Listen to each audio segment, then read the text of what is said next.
नमस्कार साथियों liquidity trap को अगर समझना है तो लिक्विडिटी का मतलब इकोनॉमिक्स की दुनिया में पैसों से है और ट्रैप का मतलब कि जाल में फंसना। आप इसको अच्छे से समझ सकते हैं कि आरबीआई की रिमोट चोरी हो गई, आप इसको देसी भाषा में कह सकते हैं। कैसे, कौन सी रिमोट?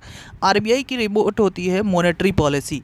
आरबीआई जिस पॉलिसी को तैयार करके इन्फ्लेशन को कॉम्बैट करता है, इन्फ्लेशन से लड़ता है, वही पॉलिसी इनइफेक्टिव हो गई। मतलब आरबीआई की जो इंटरेस्ट रेट की पॉलिसी होती है, इंटरेस्ट रेट का बढ़ना घटना, ये आरबीआई के हाथ में होता है। यानी रेपो रेट को कभी बढ़ाती है कभी घटाती है, ठीक है। वो काम ही नहीं कर रहा, इससे इकोनॉमी में कोई प्रभाव ही नहीं पड़ रहा इंटरेस्ट रेट को बढ़ाने से या घटाने से। मतलब हम कहेंगे कि आरबीआई की जो रिमोट है वो ख़राब हो गई है, उसकी हेलीकॉप्टर चल ही नहीं रही। आप इसको इस तरीके से समझ सकते हैं। यानी liquidity trap is a situation in which interest rate are so low, इतनी कम है इंटरेस्ट रेट, लोगों को ये आशंका है कि इकोनॉमी में और इंटरेस्ट रेट जाएगी, हमारे पैसे अगर हमने बैंक को दिए तो और पैसे और कमज़ोर होने वाले हैं, इकोनॉमी और जो है वो गंदे स्थिति में जाएगी। इसलिए लोग क्या करते हैं, हेजिटेंट टू इन्वेस्ट, लोग पैसे खर्च करने से बचते हैं, लोगों की सेविंग इंटेंसिटी बढ़ जाती है, वो पैसे खर्च ही नहीं करना चाहते। चलिए आपको इसको एक एग्जाम्पल से आपको समझाते हैं। एग्जाम्पल इस तरीके का हो सकता है कि हम आरबीआई हैं, आरबीआई जो है वो इंटरेस्ट रेट को बहुत लोअर कर रही है। इंटरेस्ट रेट को कम करने का आरबीआई का ये मकसद होता है कि जैसे ही वो इंटरेस्ट रेट को कम करेगी तो उससे लोन जो है वो सस्ते होंगे, और जब लोन सस्ते होंगे तो लोग जो है वो लोन को लेना चाहेंगे। लेकिन लोगों के दिमाग में ये अभी भरी पड़ी है कि इकोनॉमी तो अच्छा काम करेगी नहीं, तो हमें लोन लेके फ़ायदा क्या होगा। अगर हम लोन लेते हैं इस समय में तो हमें और लॉस होगा।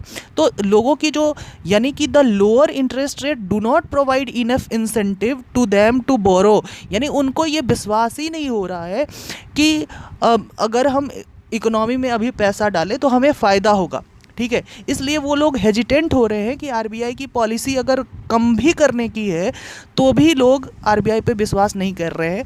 इसलिए आरबीआई कह रहा है कि मेरी शक्तियों का गलत इस्तेमाल हो रहा है माँ। आप देखिए कि आरबीआई बार बार कहती है कि तुम पैसा दो, पैसा डबल कर देंगे हम 25 दिन में, लेकिन लोग बहुत हेजिटेंट हैं। उनको ये लगता है कि इकोनॉमी और गंदे स्थिति में जाएगी। इकोनॉमी जो है कि in this situation economy is stuck in a liquidity trap. हम कहेंगे कि ऐसे सिचुएशन में इकोनॉमी जो है लिक्विडिटी ट्रैप में है, क्योंकि इंटरेस्ट रेट इतने कम होने के बावजूद भी लोग इसमें कोई इंटरेस्ट नहीं दिखा रहे हैं। और इसी लिक्विडिटी ट्रैप से बचने के लिए सरकार अब क्या करेगी?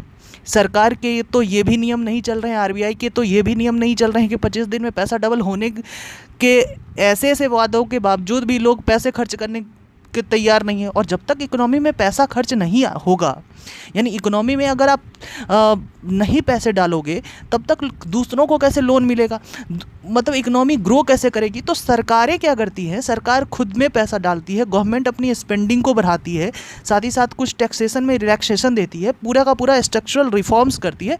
और इससे क्या होगा कि आपकी गवर्नमेंट की स्पेंडिंग बढ़ेगी, इन्वेस्टमेंट गवर्नमेंट खुद ही इन्वेस्ट करेगी, ताकि कि इकोनॉमी में थोड़ी जो है वो इकोनॉमी को राहत मिल सके।